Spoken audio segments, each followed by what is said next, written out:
दोस्तों अगर आपने बीपीएससी टीआरई 3.0 का एग्जाम दिया है तो आप सभी के लिए यहाँ पे इंपॉर्टेंट अपडेट है, तो आप लोग वीडियो के लास्ट तक बने रहिएगा ताकि पूरी जानकारी मिल सके। तो दोस्तों नए हो चैनल पे सब्सक्राइब कर लीजिएगा, बेल आइकन को प्रेस कर लीजिएगा ताकि इसी तरह की ऑथेंटिक अपडेट आप तक टाइम पर पहुंचती रहे। सबसे पहले दोस्तों जैसा कि मैंने बताया था आपका कि जो टीआरई 3 का रिजल्ट है इसको लेकर के अभ्यर्थियों के कमेंट आए थे, इसमें आपका कोई बदलाव नहीं होगा, ये आपका 21 अगस्त तक जारी कर दिया जाएगा। अब ओएमआर की बात करें, ओएमआर के बारे में दोस्तों मैंने बता ही दिया है कि आपका जो है 12 बजे के बाद अपलोड किया जाएगा। आप लोग 12 बजे के बाद अपना ओएमआर चेक कर सकते हैं, देख सकते हैं।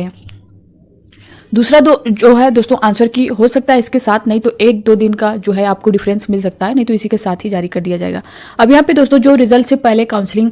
होने को लेकर के जो मांग चल रही है उसके बारे में हम लोग जानेंगे। दूसरा दोस्तों जो 11,039 सीटें हैं वो जहाँ तक हैं टीआरई 3.0 में जो है ऐड करने को लेकर के जो न्यूज़ हुई है इस पर हम लोग बात करने वाले हैं। यहाँ पे दोस्तों मैं आपको बता दूँ कि जो फर्स्ट टू फिफ्थ यानी पीआरटी की अगर हम बात कर लें या फिर 6 to 8 की बात कर लें, जो रोस्टर क्लियरेंस को लेकर के जो रिक्तियाँ मांगी गई थी उसमें जहाँ तक चीज़ें निकल के आ रही थी कि ये टीआरई 3.0 में ऐड होगा या टीआरई 4.0 में ऐड होगा, तो दोस्तों इसमें जो न्यूज़ निकल के आ रही है वो यही है कि टीआरई 3.0 में ऐड करने की पूरी संभावना है। अगर देखिए ये इसमें ऐड हो जाता है और तो इसमें जो है आपकी कट ऑफ भी कम जाएगी, ठीक है। और अगर जैसा कि मैंने बोला कि रिजल्ट से पहले काउंसलिंग इसको लेकर के मांग चल रही है, जैसा कि कल यानी 12 अगस्त को बीपीएससी ऑफिस में जो है धरना प्रदर्शन भी है, महाआंदोलन है इस वन कैंडिडेट वन रिजल्ट को लेकर के और रिजल्ट से पहले डीबी को लेकर के। तो अगर ये चीज़ें हो जाती हैं, अगर वन कैंडिडेट वन रिजल्ट जो मल्टीपल रिजल्ट हर बार दिए जाते थे टीआरई 1.0 में, टीआरई 2.0 में, अगर वहाँ पे जिस तरह से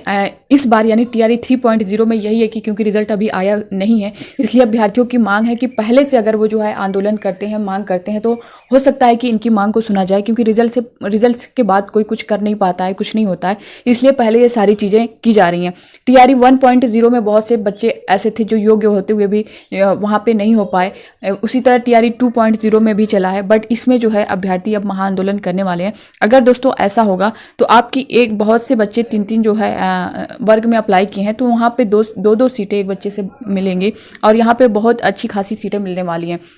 इससे क्या होगा दोस्तों, आपका फ़ायदा होने वाला है और यहाँ पे आपकी जो कट ऑफ है वो भी कम जाएगी, काफ़ी कम जाने वाली है आपकी कट ऑफ, क्योंकि अगर जो है वन कैंडिडेट वन रिजल्ट लागू हो जाता है, आपके रिजल्ट से पहले जो है काउंसलिंग या फिर डीवी स्टार्ट कर दी जाती है, पहले कर दी जाती है, तो कितने अभ्यर्थी जो है डीवी में ही छट जाते हैं, डॉक्यूमेंट जो है उनके कंप्लीट्स नहीं होते, इसी वजह से बाहर हो जाते हैं। तो यहाँ पे कहीं ना कहीं आपको फ़ायदा होने ही वाला है। दूसरा दोस्तों अगर यहाँ पे हम लोग बात कर लें कि जो महिलाओं का 70% आरक्षण को लेकर के चल रहा था कि महिलाओं को जो है 70% आरक्षण दिया जाएगा और जो महिलाएं सबसे ज़्यादा नियुक्ति जो है महिलाओं की होगी, तो इसको लेकर के जो न्यूज़ दोस्तों चल रही थी, बट ये बीपीएससी की तरफ से अभी ऑफिशियल जारी नहीं किया गया है, तो इसको जो है अभी बहुत ज़्यादा मानने की ज़रूरत नहीं है। आप अभी जो है 50% ही मान के चलिए जो आरक्षण है, 10% आपका जो ईडब्ल्यूएस वाला है, तो आप अभी इसी को 60% मान के चलिए। बाकी जो दोस्तों 15% का था यानी 65% पर जो करने की चीज़ें चल रही थी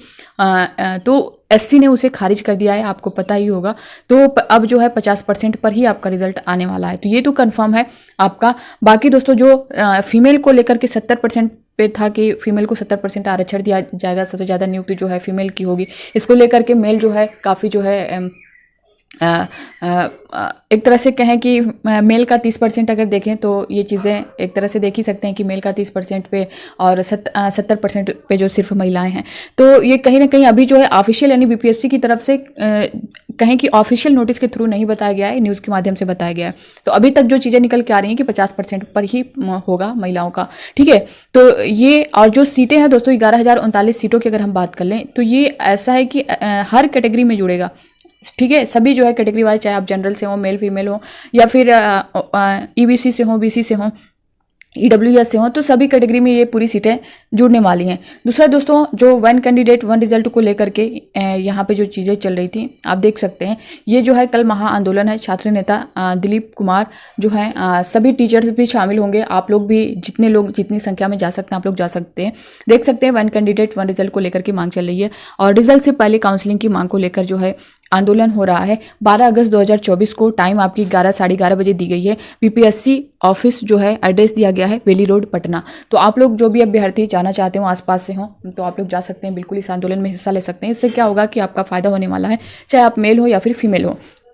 इससे क्या होगा दोस्तों कि आज सीटें जो है आपकी खाली जाएंगी, जो योग्य अभ्यर्थी हैं उसमें शामिल हो सकते हैं, उनको मौका मिल सकता है। बहुत से अभ्यर्थी देखिए यहाँ पे क्या होता है कि जैसा कि मैंने बताया कि डीबी में ही कितने अभ्यर्थी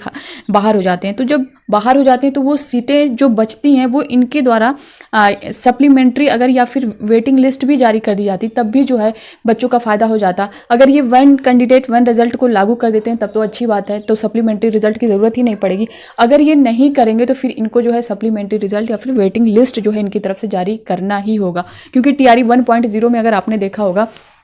तो ऐसा बहुत से ऐसे अभ्यर्थी थे जो डेट ऑफ बर्थ की वजह से बाहर हो गए। ठीक है, बहुत से ऐसे अभ्यर्थी डेट ऑफ बर्थ की वजह से ही बाहर हो गए थे, कुछ एक नंबर से बाहर हो गए थे, तो कुछ जो है डीबी में बाहर हो गए। तो ये रीज़न कहीं ना कहीं वो जो सीटें बची हुई थी इनके द्वारा सप्लीमेंट्री रिजल्ट ना ही जारी किया गया, ना ही वेटिंग लिस्ट जो है, और TRE 2.0 में भी वही हुआ। तो वही सीटें जो बच रही हैं TRE 1.0 में जो बची वो TRE 2.0 में ऐड की गई, TRE 2 में जो बची वो TRE 3.0 में ऐड की गई। तो इसी तरह ये प्रक्रिया चलती रहेगी और आप सभी अभ्यर्थियों के साथ इस तरह से होता रहेगा। तो आप लोग जो है आवाज़ उठाइए और इसकी मांग करिए वन कैंडिडेट वन रिजल्ट दिया जाए। तो दोस्तों कल आप लोग जो है इसमें शामिल होइए। बाकी दोस्तों अगर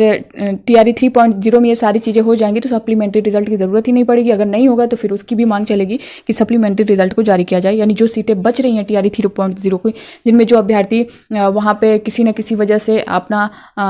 छोड़ दे रहे हैं, नहीं जॉब कर रहे हैं, काउंसलिंग नहीं करवा रहे हैं, बहुत सी वजह हो जाती हैं उस टाइम, तो जो सीटें बचेंगी वो फिर से वेटिंग लिस्ट जारी की जाए, ताकि जो बच्चे बचे हुए हैं कुछ नंबर से, डेट ऑफ बर्थ वजह से, किसी न किसी वजह से जो थोड़ा रुक रहे थे, उनको जो है उनमें शामिल किया जाए। तो ये थी दोस्तों इससे रिलेटेड पूरी जानकारी, और कट ऑफ की बात मैंने कर दी है कि अगर जो है ये सीटें TRE 3.0 में ऐड होंगी दोस्तों तो आपकी कट ऑफ डाउन जाने वाली है।